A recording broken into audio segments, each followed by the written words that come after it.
distingués invités, Monsieur le Commissaire, c'est un honneur pour nous, ce jour, de vous recevoir pour ce premier lancement qui va s'inscrire dans le cadre de la feuille de route du réseau pour l'économie verte.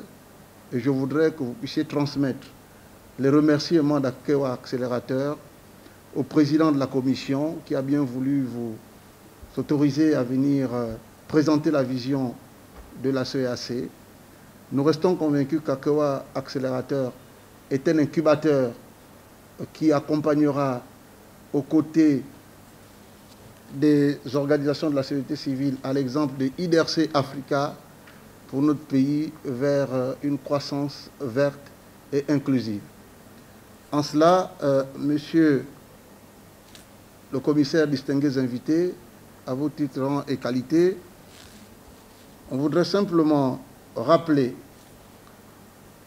que les discussions qui nous amèneront autour de la COP26 tournera autour de l'agriculture et qui est un axe important. Aucun pays ne pourra se développer si elle ne maîtrise pas son tissu agricole.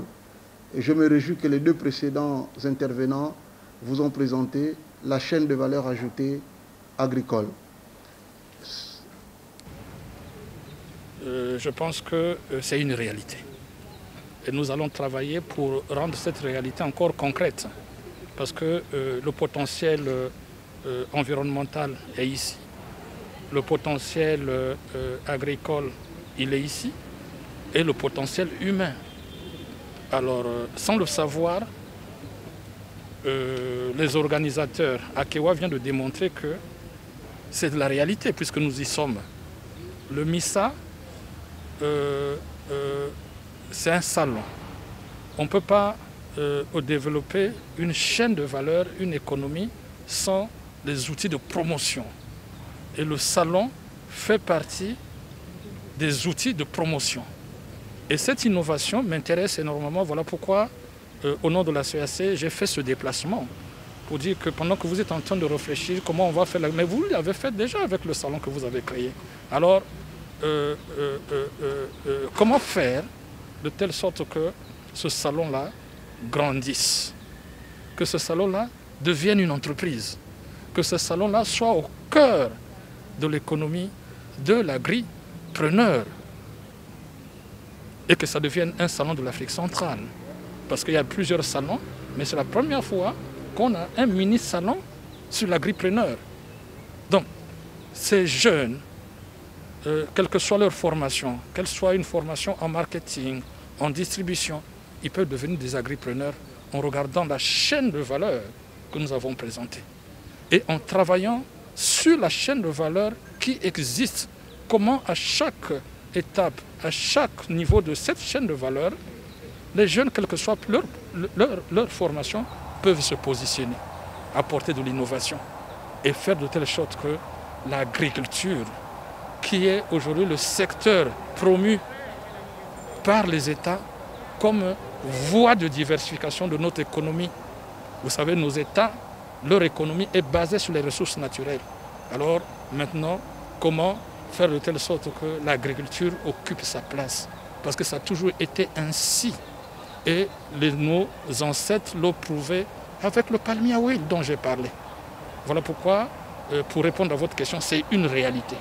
Vous savez qu'avec IDRC Africa, la Sotrader, le ministère de l'Agriculture et d'autres ministères et l'accélérateur Akewa, depuis pratiquement 1 an et 9 mois, nous organisons des formations au village agricole Graines de Bolkoboé. Ces formations qui aujourd'hui sont diplômantes nous permettent d'encadrer des centaines de jeunes Gabonais. Mais maintenant, la grande question est qu'est-ce qu'on fait de ces jeunes après la formation?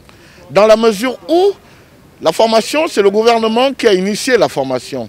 Le même gouvernement s'engage à réduire d'ici 2023 50% des importations de certains produits alimentaires. Donc, nous, en tant que société civile, nous nous sommes engagés à accompagner le gouvernement en mettant en place des outils d'aide à décision, mais également des actions concrètes. Aujourd'hui, vous voyez par exemple dans la salle, il y a une vingtaine de jeunes Gabonais qui, pour beaucoup, partent de la rue. Ne s'imaginez pas qu'un jour, ils vont devenir agripreneurs, entrepreneurs agricoles. Ne s'imaginez même pas qu'un jour, ils vont être invités dans cet auditorium. Alors, c'est une reconnaissance, vous voyez, sortir des jeunes de la rue, en faire des citoyens qui contribuent au développement du pays.